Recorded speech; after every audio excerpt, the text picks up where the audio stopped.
இப்போ இது வந்து தேங்காய் சோடில் வந்து வீடு கட்டுற பாடத்தை வந்து நம்ம பார்க்க போகிறோம். வீடு கட்டுறதுன்றது இப்போ வந்து ஒரு பகுதி ஒரு வீடு. இது வந்து 3 சேர்ந்தது ஒரு தேங்காய் சோடு. இது ஒரு வீடு. இது வந்து அடுத்த வீடு.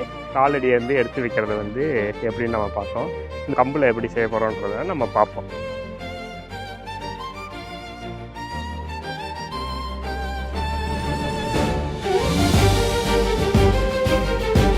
ஓகே, சரிங்களா? இப்போ இது வந்து தேங்காய் சோடில் வந்து வீடு கட்டுற பாடத்தை வந்து நம்ம பார்க்க போகிறோம். வீடு கட்டுறதுன்றது இப்போ வந்து ஒரு பகுதி ஒரு வீடு. இது வந்து 3 சேர்ந்தது ஒரு தேங்காய் சோடு. இது ஒரு வீடு. இது வந்து அடுத்த வீடு, 2வது வீடு, இது 3, இது 4. சரிங்களா? நம்ம ஏற்கனவே சொன்ன தேங்காய் சோடில் வந்து 2 திசைகள் இருக்குது. இங்கே இருக்குங்களா? இப்போ நம்ம இங்கே ஆரம்பத்தில் இதில் நிற்கிறோம். இங்கேருந்து இந்த ஆரம்பித்து இந்த பக்கம் வந்து நிற்கிறோமா, இதனால் இது வந்து ஒரு திசை. அதுக்கப்புறம் இங்கே ஆரம்பித்த திசைக்கே வரும், இது 2வது திசை. புரியுதுங்களா? அப்போ ஒரு வீட்டில் வந்து எத்தனை திசைகள் இருக்குது? 2 திசைகள் இருக்குது. ஒரு சில இடங்கள்ல என்ன பண்ணுவாங்கன்னா, ஒவ்வொன்றையுமே ஒவ்வொரு வீடுன்னு சொல்லுவாங்க. இதுவே ஒரு வீடு, இது 2வது வீடு, அப்புறம் வந்து இது 3வது வீடு, இது 4வது வீடுன்னு சில இடங்களில் சொல்லிக் கொடுப்பாங்க. அது ஒன்றும் தவறு கிடையாது. சில பேர் என்னவாங்க, ஒரு திசையை வந்து வீடுன்னு சொல்லிக் கொடுப்பாங்க. இப்போ இங்கேருந்து வந்துட்டால் இது ஒரு வீடுன்னு சொல்லுவாங்க. இது இங்கே இது 2வது வீடு. இது வந்து இப்படி சொல்லிக் கொடுப்பாங்க. அதுவும் தவறில்லை. ஏன்னா வந்து நம்ம சிலம்பம் உங்களுக்கு ஏற்கனவே தெரியும். நம்ம தமிழர் நிலம் வந்து பல பேரால் ஆளப்பட்டதுனால அது கொஞ்சம் கொஞ்சமாக மாற்றம் அடைஞ்சிட்டே வந்திருக்குது. அதுவும் எனக்கு வந்து எங்கள் மாஸ்டர் வந்து என்ன சொல்லி கொடுத்தாருன்னா, ஒரு வீடுன்றது வந்து ஒரு வீடுன்றது எல்லா திசைகளும் சேர்ந்தது. அப்படி தான் எனக்கு சொல்லிக் கொடுத்தாரு. அதனால் நீங்கள் உங்களுக்கு மாற்றி யாராவது சொன்னாலும் கூட அதை நீங்கள் புரிஞ்சிக்கொள்ள முயற்சி பண்ணுங்கள், அவ்வளோதான். மற்றபடி நம்மளோட மெத்தடில் நம்ம பார்ப்போம். இதில் சரி தவறுன்னு எதுவுமே கிடையாது. ஜஸ்ட்டு உங்களுக்கு வந்து உங்களுக்கு எது வசதியோ அதை நீங்கள் எடுத்துக்கோங்க. சரிங்களா? ஸோ நம்ம இங்கேருந்து என்ன நினைக்கிறோம், இப்போ வந்து நம்ம இந்த வீட்டிலேருந்து ஆரம்பிக்கிறோம்னு வச்சுக்கோங்க. இப்போ நம்ம 4 வீடு எப்படி போகிறோம் அப்படின்னு பாருங்கள். இப்போ ஃபஸ்ட்டு உதாரணத்துக்கு நம்ம இங்கேருந்து ஆரம்பிக்கிறோம். ஆக்சுவலாக வந்து இது இங்கேருந்து தான் ஆரம்பிக்கணும்னு அவசியம் இல்லை. எந்த வீட்டிலேருந்தெல்லாம் ஆரம்பித்தாலும் எப்படி வேணாலும் வரலாம். அதில் ஒன்றும் தவறு இல்லை. இங்கே பாருங்கள், இப்போ வந்து நம்ம இங்கேருந்து ஒரு வீட்டிலேருந்து ஆரம்பித்து இந்த முதல் திசைக்கு போயிட்டோம். இப்போ நான் இங்கே நிற்கிறேன். சரிங்களா? இப்போ நான் 2வது திசை நம்ம நிலைப்பாடத்தில் போகிற மாதிரி போகல. அதனால் இங்கே பிரேக் பண்ணிட்டு என்ன பண்ணுறோம், இங்கேருந்து திரும்பி இங்கேருந்து முதுகு பக்கமாக அடுத்த வீட்டுக்கு வந்துட்டேன் ஒரு பெரல்ல. சரிங்களா? மறுபடியும் இதே திசையில் நம்ம நிற்கிறோம். சரிங்களா? இப்போ இங்கே வந்து 2வது வீட்டிலேருந்து ஒரு திசை. இங்கேருந்து இங்கே வந்துட்டோம். புரியுதுங்களா? இது 2வது வீடு. 2வது வீட்டிலேருந்து நான் 3வது வீட்டுக்கு மறுபடியும் இப்போ என்ன பண்ணுறேன், என்னோடய முதுகு பக்கம் திரும்பி. புரியுதுங்களா? இது 2வது திசை. அடுத்தது வந்து இங்கே ஒரு திசை முடிக்கிறோம். இப்போ இந்த திசை நிற்கிறேன். இங்கே நான் பின்னாடி போகும்போது என்ன பண்ணுறேன், இப்போ என்னோடய நெஞ்சு அப்படி திரும்பி இங்கே வந்துடுறேன். புரியுதுங்களா? இது வந்து இப்போ வந்து நான் 4வது வீட்டில் இருக்கிறேன். இப்போ 4வது வீட்டில் இங்கே ஒரு திசை. சரிங்களா? இதுக்கப்புறம் போகிறதுக்கு நமக்கு வீடு இல்லை. அதனால் நம்ம இங்கே இருக்க 2 திசையும் நம்ம முடிச்சிட்டோமா? இப்போ இங்கேருந்து மறுபடியும் 3வது வீட்டுக்கு நம்ம போகிறோம். இப்போ என்ன போகும்போது முதுகு பக்கம் திரும்பி அப்படி வந்துடுறேன் நான். சரிங்களா? இது வந்து அப்புறம் இங்கே வந்து ஒரு திசை மிச்சம் வச்சு இல்லைங்களா வரும்பொழுது, அதனால் ஆரம்பித்து மறுபடியும் இந்த திசைக்கு வந்தாச்சு. சரிங்களா? இப்போ நான் இங்கேருந்து 3வது வீட்டிலேருந்து 2வது வீட்டுக்கு போகிறேன். ஸோ நெஞ்சை திருப்பி இப்படி வந்தாச்சு. சரிங்களா? இது 2வது வீட்டுக்கு. அப்புறம் இங்கே வந்து மிச்சம் வச்ச ஒரு திசை. இப்போ இதே பஸ்ஸில் நிற்கிறேன். இங்கேருந்து மறுபடியும் இங்கே வந்தாச்சு. சரிங்களா? அப்புறம் இங்கேருந்து மிச்சம் வச்ச திசை. ஸோ நான் ஆரம்பித்த இடத்துக்கே நான் வந்துட்டேன். இதுதான் வந்து கால் கால் பகுதி, காலடி சோடு முறைகள். சரிங்களா? இப்போ பாருங்கள், நான் எதுவும் சொல்லாமல் நான் பண்ணுறேன்.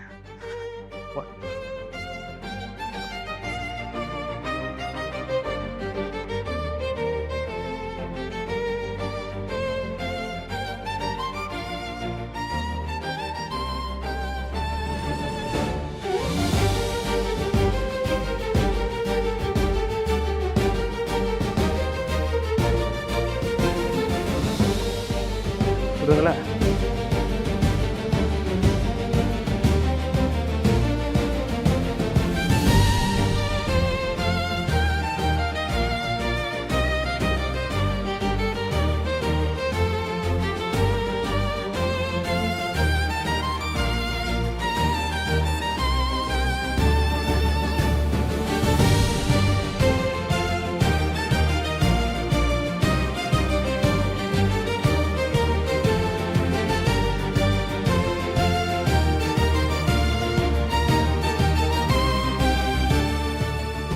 நமது மாணவர் இப்போ சுவடு முறைகள் மட்டும் செஞ்சு காட்டுவாப்புல. பண்ணு. சரி. கரெக்டா? டேய், போகும்போது எந்த பக்கம் போகணும்? பெரல்ல போ. ஆ.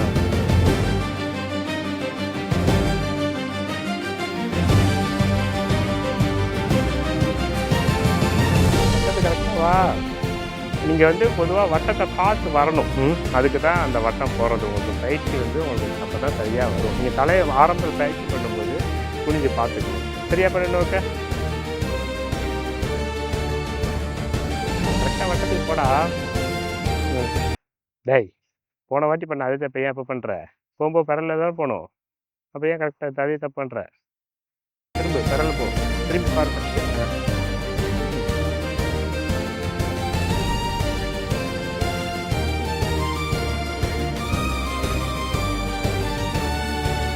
இப்படி போட்டா இப்படி யூடியூப்ல எல்லாரும் பார்ப்பாங்களா உங்களோட?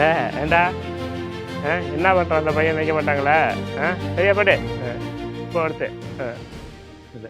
சரிங்களா? ஓகே. சுவடு முறைகள், அதாவது காலடியை வந்து எடுத்து வைக்கிறத வந்து எப்படின்னு நம்ம பார்த்தோம்.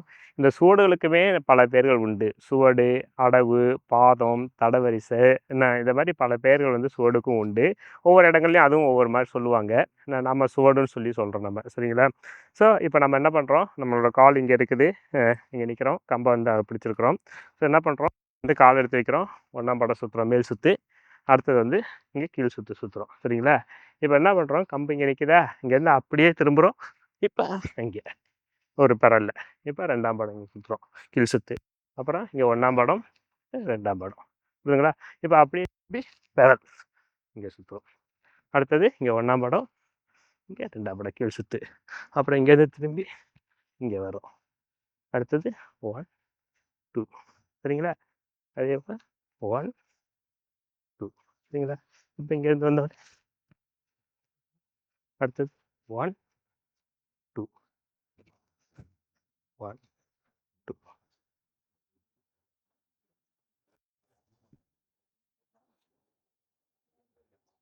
ஸோ ஆரம்ப திசைக்கே வந்தாச்சு.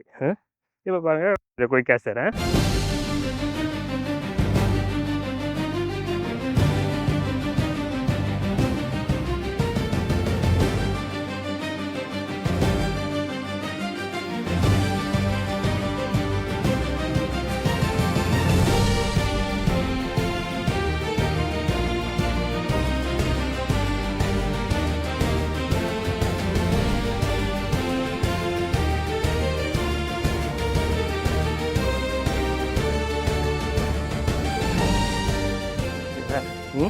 இவன் நமது மாணவர் செஞ்சு காட்டுவார். வாடியா வாழலாம்.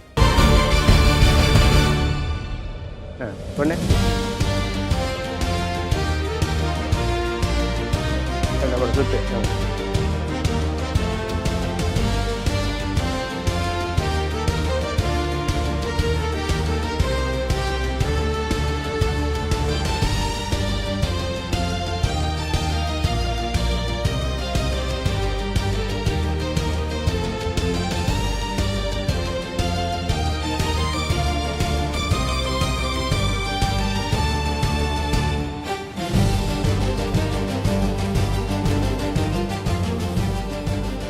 நம்ம ஆரம்பித்த வீட்டுக்கு வந்தாச்சு. இதோட பாடம் வந்து முடியுது. சரிங்களா?